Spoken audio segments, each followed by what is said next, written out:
I know the whole world wants every sports pundit to jump on the Sharks, the Bulls, and the Thunder for failing in the fourth period or third period in the respective sports and still be playing basketball and hockey. Oklahoma City had Dallas a couple of times, and Oklahoma City could easily be the team playing for the NBA championship, but they couldn't get it done. The Chicago Bulls, all the games except for game one were close games. And they had the league MVP, so you expected the league MVP would be the guy who would make the shots instead of the previous two MVPs, Mr. LeBron James. But what can you do? When you have youth, you know, sometimes it's hard to finish. The hardest thing to do in sports, people say, is hitting a baseball. No. To me, the hardest thing in sports is to win. I know that sounds kind of crazy to say, but think about it. The hardest thing to do is to finish what you start. Sometimes you watch boxing matches and guys, beating the snot out of a guy for a while, and all of a sudden he gets tired after 7 rounds, and the other person starts taking advantage. Sometimes in football games you watch teams playing so well, and all of a sudden that one team makes that one play and everything has changed. The hardest thing to do in sports is to finish, is to win. And in the playoffs, it's harder because you're seeing the same team for 7 games, for 6 games, for 5 games, and they know everything that you're going to run. And so I'm not going to dump on San Jose for making foolish mistakes and taking silly penalties in the third period, giving Vancouver a chance to win, or Oklahoma City losing a 15-point lead, or Chicago losing a lead in the fourth quarter last night. It's part of growth. It's part of winning. You got to learn to lose before you win. More bad. Sometimes it takes people a little bit in order to see something intelligent than just sort of rushing to judgment. And in this case, what I'm referring to is the Los Angeles Lakers. The city of Los Angeles is abuzz because the Lakers have hired Mike Brown as their new head coach. Mike Brown has pedigree. He's been a coach in his league in Indiana. He's been a coach in his league on San Antonio staff. The guy knows how to coach. He coached LeBron James for a bunch of years. He knows how to deal with superstars. But what the public in Los Angeles is worried about is that they're worried, number one, can he handle Kobe Bryant? Can he handle temperamental Ron Artest and temperamental Andrew Bynum? And the reason why I have this in the bad section, I have it in the bad section for 2 reasons.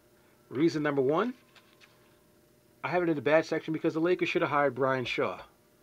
Brian Shaw has been a part of this organization for years. Now, yes, sometimes people say the message gets old, and sometimes you need to bring new blood to a team.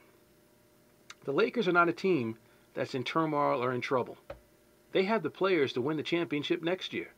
So it's not like they need somebody to turn over this roster or turn over anything. They just need somebody to just organize it. And with Kobe Bryant endorsing Brian Shaw, to me, it was a no-brainer that this team should have appeased its superstar, who's going to be on this team for the next, 3 or 4 years, because the Lakers still have what it takes to win a title. And if you think about Brian Shaw's career, he played with Larry Bird in Boston. He played on champion teams with the Lakers with Shaq and Kobe. He knows the triangle offense. He's been through every war. He hit clutch shots to beat Portland way back in 2000 and 2001. The man should be the Lakers head coach. He's he's a California guy. He should have been the guy. And that's why I say it's a bad move. It's a bad PR move because the people out here are so accustomed to the triangle offense that they think that's the only offense out there.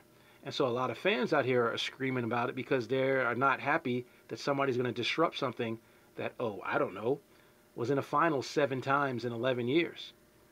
I mean, think about it. Phil Jackson was in NBA championship as a coach 13 times and won 11 championships using the same simple offense, using the same simple technique. And if he has a guy who has the ability to convey that message, I don't understand why the Lakers changed. I mean, if you think about that in the NFL, how many Bill Walsh disciples are coaches around the NFL? How many Bill Parcells disciples are coaches around the NFL?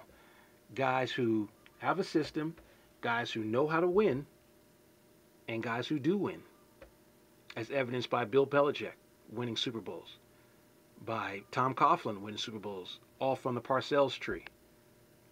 And you have guys like George Seifert winning a Super Bowl from the Bill Walsh tree, or Mike Holmgren winning a Super Bowl. To me, the bottom line is, if it ain't broke, don't try to fix it. The Lakers weren't broken. The Lakers just needed somebody else to organize. Now, Coach Brown has got a great record. He won 60 games a season, the last few with Cleveland, and was in the playoffs every year, and even took Cleveland to the NBA Finals with only LeBron as its star player. So Laker fans, take a deep breath. Give this man a chance to do what he can do. You won't be disappointed. He can coach. Brian Shaw will get his chance somewhere down the road. Hopefully sooner than later. But the Lakers need to sometimes take a look at itself sometimes, because they don't seem to like people who work for them. I mean, Jerry West is now doing Golden State, which is ridiculous. Byron Scott's coached, 4 different teams, 3 different teams? They did try to bring Magic. They did try to bring Rambis. But those guys just weren't right fits. I thought Shaw would be, but Mike Brown will be. And you can keep listening to The Good and the Bad and the Ugly on 89.7 KLS FM. Richard Harris talking fwampfwamp sports. And we'll be back after this.